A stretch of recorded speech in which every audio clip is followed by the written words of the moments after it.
নমস্কার বন্ধুরা, welcome to my channel মাঠে ময়দানে অফিসিয়াল। বন্ধুরা, এই ভিডিওতে আমি ইস্ট বেঙ্গল, মোহনবাগান ও ইন্ডিয়ান ফুটবল নিয়ে কিছু আলোচনা করব। তোমরা যারা যারা আমার ভিডিওটা দেখছো, আমার চ্যানেলটা প্লিজ সাবস্ক্রাইব করে নাও ইন্ডিয়ান ফুটবলের এরকমই আরো আপডেট পেতে। প্রথমে যদি আমরা একটু কলকাতা লিগের ম্যাচটা নিয়ে একটু কথা বলি, যেটা কিন্তু ক্রুশিয়াল ম্যাচ, সেটা নিয়ে প্রচুর কিন্তু ড্রামা হচ্ছে।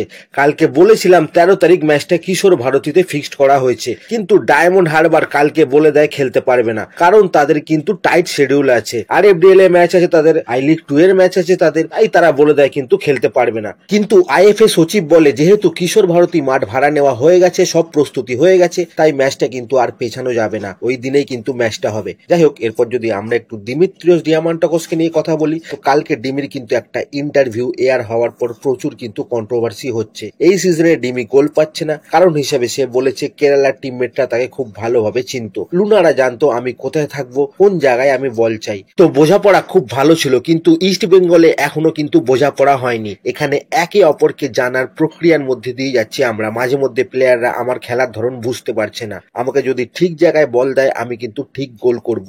মাদি তালাল, সাউল ক্রেসপোর সঙ্গে কিন্তু ভালো বোঝাপড়া ছিল, কিন্তু দুজনেরই চোট। এখন কিন্তু সতীর্থরা আস্তে আস্তে আমাকে বুঝতে পারছে, আমারও দায়িত্ব ওদের বোঝা। তো এই বয়ানটা দেওয়ার পর কিন্তু চারিদিকে অনেকে ক্ষুব্ধ হয়েছে। শোনা যাচ্ছে এই নিয়ে ইস্ট বেঙ্গলে কিন্তু একটু অশান্তি দেখা দিয়েছে। যাই হোক, এরপর যদি আমরা একটু ইস্ট বেঙ্গলের প্র্যাকটিস নিয়ে একটু কথা বলি, তো এতদিন ব্রেকের পর আবার কিন্তু ইস্ট বেঙ্গল প্র্যাকটিস শুরু করে দিয়েছে, এবং যেটা বলার, সামনের এই মোহামেডান ম্যাচের জন্য দলে বেশ কিছু পরিবর্তন করতে চলেছে coach Oscar Bruzon. Saul Crespo আর হেক্টর ইউস্তে, এই দুজন কিন্তু এখনো ফিট না, এরা কিন্তু এখনো প্র্যাকটিস করছে না। এখানে আমার একটা প্রশ্ন আছে, সাউল ক্রেসপো যদি এখনো ম্যাচ খেলার মতো জায়গায় নেই, এখনো যদি সে আনফিট, তাহলে তাকে আগের ম্যাচটা খেলানো হলো কেন? ম্যাচের পর 3-4 দিন অলরেডি কেটে গেছে, এখনো প্র্যাকটিস করতে পারছে না, মানে কি অবস্থা সাউলের? কোচের এত মিস জাজমেন্ট, কোন প্লেয়ার আনফিট আর কোন প্লেয়ার ফিট সেটা বুঝতে পারছে না। যাই হোক, সাউল কিন্তু মোহামেডান ম্যাচে মাঠের বাইরে থাকবে, সেরকমই কিন্তু বোঝা যাচ্ছে।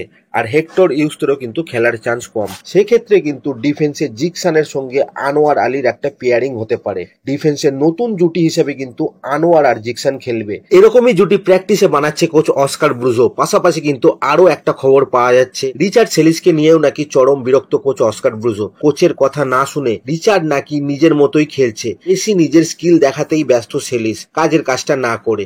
তো কোচ নাকি তার উপর এতটাই বিরক্ত যে নেক্সট মোহামেডান ম্যাচে কোচ কিন্তু সিরিজকে হয়তো বসিয়েও দিতে পারে, এবং তার জায়গায় কিন্তু লেফট উইং এ নাকি নন্দা কুমারকে খেলাতে পারে। নন্দা যদিও বাড়ি চলে গেছে, নন্দার নাকি একটা পার্সোনাল লস হয়েছে, তাই নাকি নন্দা কাউকে না জানিয়েই বাড়ি চলে গেছে। আগের দিন সে প্র্যাকটিসেও আসেনি, এবং প্র্যাকটিসে আসতে বললেও কিন্তু নন্দা আসেনি। এখন দেখা যাক নন্দা কবে আসে। তো এই গেল ইস্ট বেঙ্গল প্র্যাকটিসের কথা। এরপরে যদি আমরা একটু মোহনবাগানের কথা বলি, তো পরপর 5টা সিজন মোহনবাগান কিন্তু প্লে অফে কোয়ালিফাই করে একটা বড় রেকর্ড করলো। মানে আইএসএল এ আসার পর থেকে কিন্তু এখনো অব্দি যে কটা সিজন হয়েছে তার সব কটাতে কিন্তু প্লে অফে কোয়ালিফাই করেছে মোহনবাগান। তো এটা কিন্তু একটা বড় রেকর্ড। এছাড়া মোহনবাগানের ইয়ং বাঙালি ডিফেন্ডার দীপেন্দু বিশ্বাস, সে কিন্তু বড় পুরস্কার পেল। অ্যাকচুয়ালি এই সপ্তাহের আইএসএল টিম অফ দ্য উইকে কিন্তু জায়গা করে নিল দীপেন্দু বিশ্বাস। একজন ইয়ং বাঙালি ফুটবলারের জন্য কিন্তু এটা একটা অনেক বড় ব্যাপার। যাই হোক, এরপর যদি আমরা একটু সুপার কাপ নিয়ে একটু কথা বলি, তো সুপার কাপ কবে হবে এটা নিয়ে অনেকেরই প্রশ্ন ছিল। বিশেষ করে ইস্ট বেঙ্গল সমর্থকদের মনে সুপার কাপ নিয়ে কিন্তু একটা বিশেষ আগ্রহ আছে, কারণ আগের বারের চ্যাম্পিয়ন ইস্ট বেঙ্গল। তো এই সুপার কাপ কিন্তু এবার হতে চলেছে গোয়ায়, সেরকমই কিন্তু ফাইনাল হচ্ছে, এবং এপ্রিল মাসে কিন্তু এই টুর্নামেন্টটা শুরু হবে। মানে ওই 18-19 এপ্রিল নাগাদ কিন্তু সুপার কাপ শুরু হবে।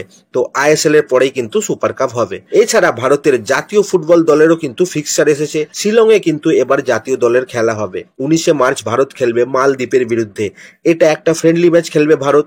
এছাড়া 25শে মার্চ শিলংয়ে কিন্তু বাংলাদেশের বিরুদ্ধে খেলবে ভারত। এই ম্যাচটা কিন্তু এশিয়ান কাপ কোয়ালিফায়ারের ম্যাচ খেলবে ভারত। তো দুটো ম্যাচ শিলংয়ে কিন্তু খেলবে ভারত। তো আজকের ভিডিওতে এতটুকুই, দেখা হচ্ছে আবার পরের ভিডিওতে। নমস্কার।